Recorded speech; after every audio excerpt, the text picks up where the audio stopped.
បងប្អូនណាខ្លះចង់មានលុយសន្សំមកកញ្ចប់សម្រាប់នៅពេលដែលខ្លួនឯងចាប់ទៅយកទៅប្រើប្រាស់ឬបើមិនអញ្ចឹងទេចង់សន្សំលុយដើម្បីទិញអីមួយយ៉ាងដែលអត់ចង់រំខានលុយរបស់ឪពុកម្ដាយ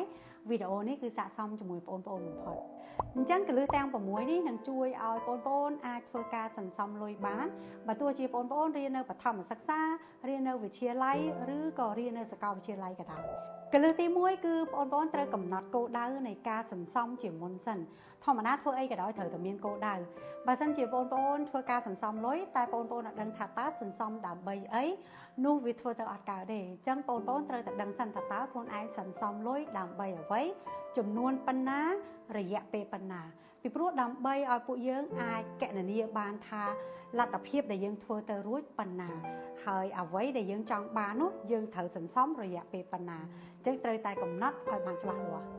កលឹះទី2គឺបងប្អូនត្រូវដកលុយសន្សំចេញទុកសិនមុននឹងបងប្អូនធ្វើការចំណាយពីព្រោះជាធម្មតាបើសិនជាបងប្អូនទ្រលាប់ដកលុយសន្សំទុកបើទោះបីជាតិចឬក៏ច្រើនក៏ដោយតាមលទ្ធភាពរបស់បងប្អូនតែធ្វើយ៉ាងណាត្រូវដកសិនមុននឹងចំណាយពីព្រោះនៅពេលដែលបងប្អូនដកសិនវាធ្វើឲ្យបងប្អូនធ្វើការចំណាយយ៉ាងប្រយ័ត្នប្រយែងបំផុតហើយដឹងថាតើយើងមានចំនួនប្រមាណសម្រាប់ធ្វើការចាយវា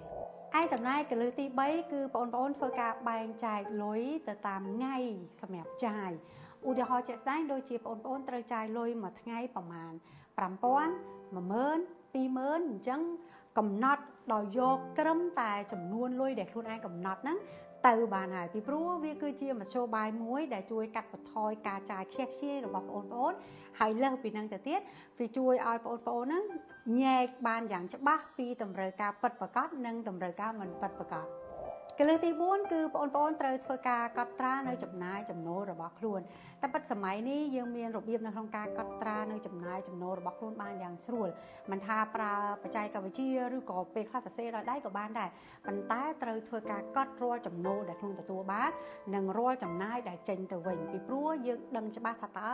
លទ្ធភាពនៅក្នុងការចាយរបស់យើងត្រឹមកម្រិតណាព្រោះតែចំណូលប៉ុណ្ណឹងបើយើងចាយលើហ្នឹងយើងមានលុយណាចាយហើយចំណាយវិញនៅពេលដែលយើងកត់យើងដឹងច្បាស់ថាតើយើងចាយទៅលើអីហើយលើពីហ្នឹងបងប្អូនឬក៏បងប្អូនអាចដឹងបានថាចំណាយដែលយើងចាយទៅនោះបើសិនជាយើងចង់កាត់យើងគួរតែកាត់ផ្នែកណាអញ្ចឹងនៅពេលដែលយើងអត់កាត់ត្រាគឺយើងអត់ដឹងទេតែនៅពេលដែលយើងកាត់ត្រាយើងដឹងថាតើផ្នែកណាដែលយើងអាចឆាប់វាចេញបាន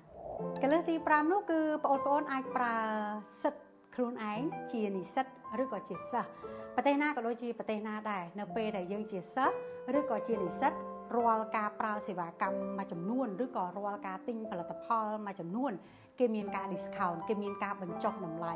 ហើយពេលខ្លះយើងមានអារម្មណ៍ថាវាគឺជារឿងដែលតិចតួចស្ដួយស្ដើងមែនតើក៏ប៉ុន្តែចង់ប្រាប់ថាតិចតួចក៏ដោយប៉ុន្តែនៅពេលដែលយើងចាយជាប្រចាំឬក៏អសកម្មភាពនោះគឺជាសកម្មភាពនៃចំណាយប្រចាំរបស់យើងយល់ល្អគួរតែប្រើសិទ្ធិពិសេសនេះពីព្រោះវាជួយសន្សំសំចៃយើងបានច្រើនជាចុងក្រោយកលឹះទី6បើសិនជាបងប្អូនណាមានលទ្ធភាពនៅក្នុងការស្វែងរកការងារខាងក្រៅធ្វើបានល្អមែនតើពីព្រោះវាមិនត្រឹមតែដើរតួនៅក្នុងការជួយរកចំណូលបន្ថែមឲ្យយើងទេប៉ុន្តែវាជួយបង្កើនប្រាក់សន្សំយើងទៀតពីមុនមានលទ្ធភាពសន្សំតែប៉ុណ្ណេះទេប៉ុន្តែនៅពេលដែលបងប្អូនធ្វើការក្រៅម៉ោងថែមទៀតបងប្អូនអាចមានប្រាក់សន្សំលើសពីចំនួនដែលខ្លួនឯងកំណត់ហើយអីដែលសំខាន់បងប្អូននឹងដឹងច្បាស់ពីគុណតម្លៃនៃលុយអញ្ចឹងជាចុងក្រោយកលឹះទាំង6នេះនឹងជួយឲ្យបងប្អូនអាចសន្សំលុយទិញអ្វីដែលបងប្អូនចង់បានដោយមិនចាំបាច់រំខានលុយរបស់ឪពុកម្ដាយទេអរគុណខ្ញុំរីករាយដែលបានធ្វើការជាមួយសហភាពសហព័ន្ធយុវជនកម្ពុជាក្នុងបុព្វហេតុអប់រំនិងយុវជន